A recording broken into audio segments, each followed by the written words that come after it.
പൂച്ചേനെ അയച്ചത് ആരാണെന്ന് അറിയണ്ടേ? 27 വർഷം കൊണ്ട് നമുക്ക് ചോദ്യം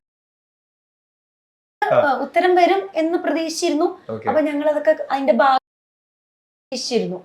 പിന്നെ അതിൽ ആ സമയത്തൊക്കെ 125 days ഒക്കെ സിനിമ സക്സസ് ആയി കഴിഞ്ഞ് ഓടിക്കഴിഞ്ഞാൽ ഒരു ഫംഗ്ഷനും കാര്യങ്ങളൊക്കെ നടക്കുന്നതാണ്.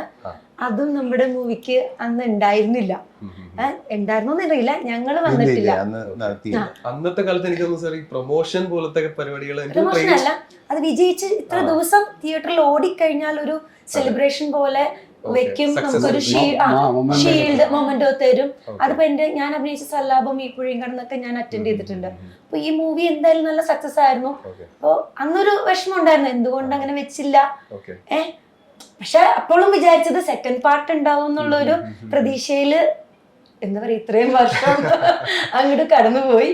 ഇപ്പൊ ഇതാ റിലീസ് ആയിട്ട് അതും